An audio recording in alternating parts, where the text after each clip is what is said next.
The stock markets.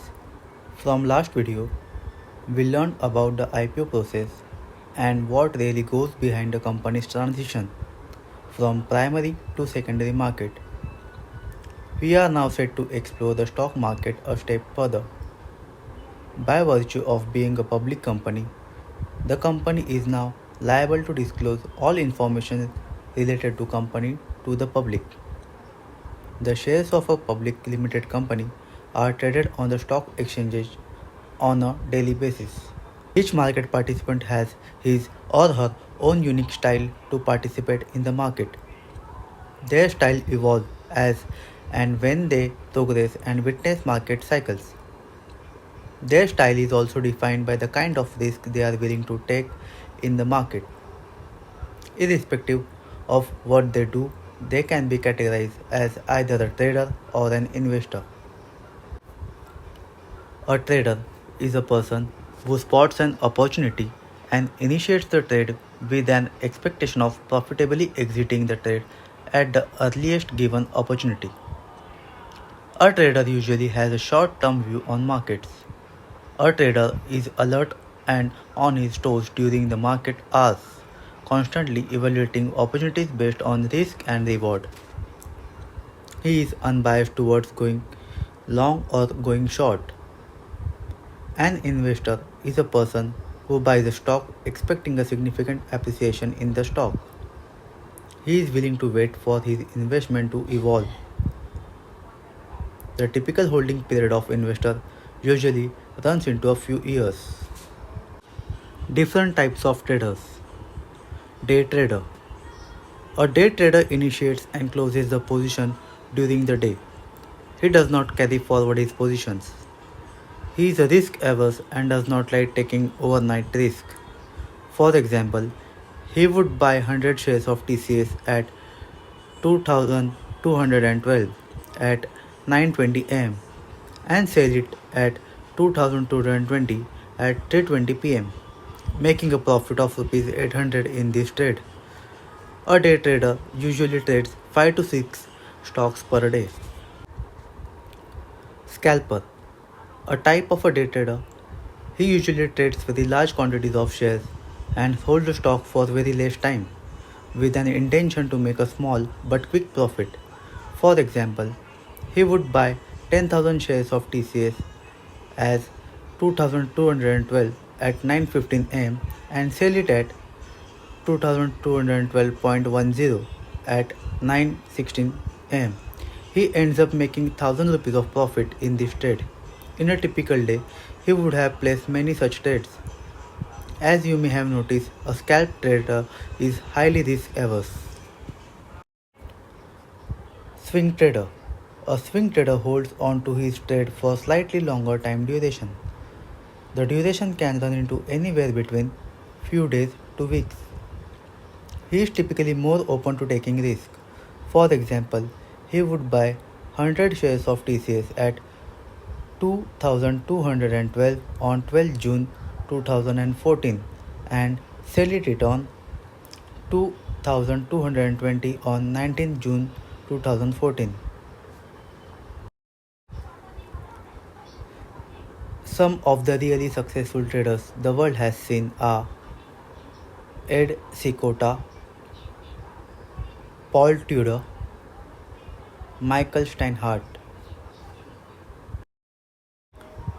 Types of investors. Growth investors. The objective here is to identify the companies which are expected to grow significantly because of emerging industry and macro trends. A classic example in the Indian context would be buying Hindustan Unilever, Infosys, Gillette India back in 1990s. These companies witnessed huge growth because of the change in the industry landscape, thereby creating massive wealth for its shareholders. Value investors. The objective here is to identify good companies, irrespective of whether they are in growth phase or mature phase, but beaten down significantly due to the short-term market sentiment, thereby making a great value buy. An example of this in recent time is L&T. Due to short-term negative sentiment, L&T was beaten down significantly around August to September of 2013. The stock price collapsed to 690, all the way from 1200. At 690, a company like L&T is perceived as cheap and therefore a great value pick. Eventually, it did pay off as the stock price scaled back to 1440 around May 2014.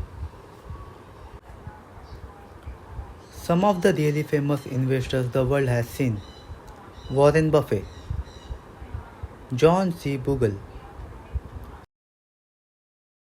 Peter Lynch.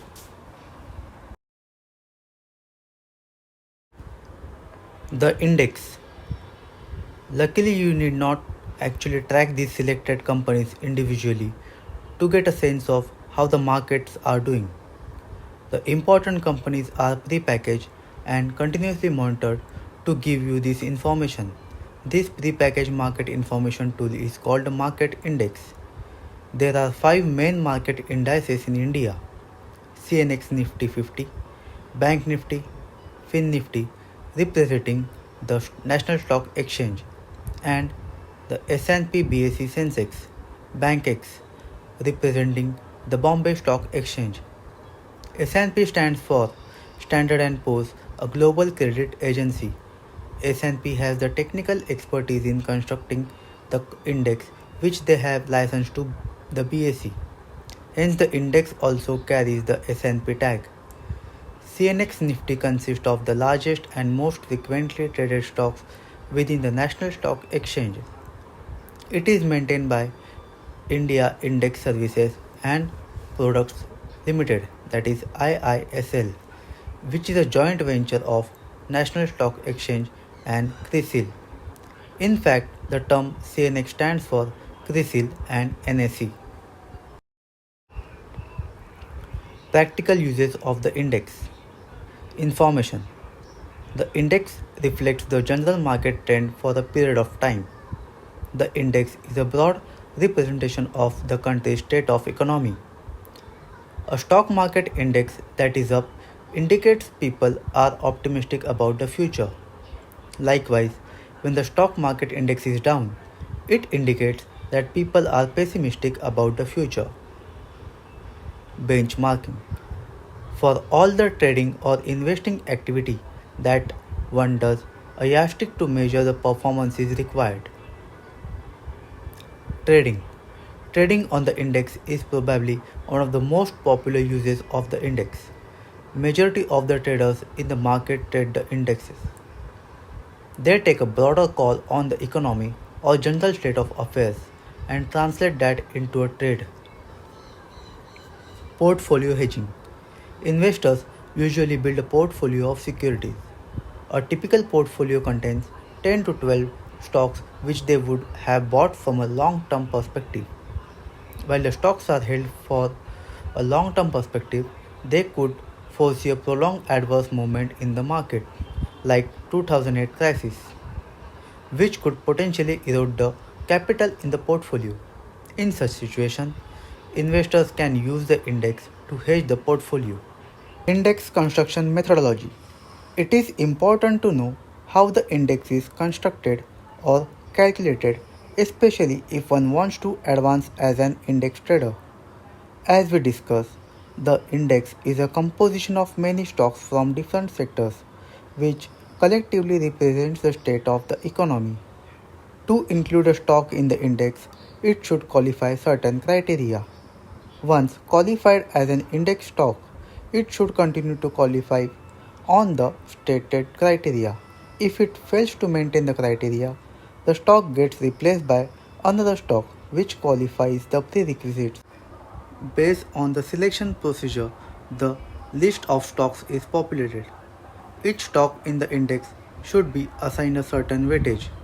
Weightage in simpler terms define how much importance a certain stock in the index gets compared to the others. For example, if ITC Limited has 3.03% weightage on Nifty 50 index, then it is as good as saying that the 3.03% of Nifty's movement can be attributed to ITC. There are many ways to assign weights, but the Indian Stock Exchange follows a method called free float market capitalization. The weights are assigned based on the free float market capitalization of the company. Larger the market capitalization, higher the weight. Reliance Industries has the highest weightage of 12.86% in the Nifty 50 index. Therefore, most of the traders analyze Reliance chart to analyze the direction of Nifty.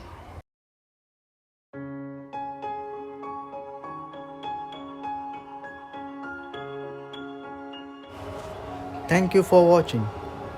Please like, comment, share and subscribe to my YouTube channel.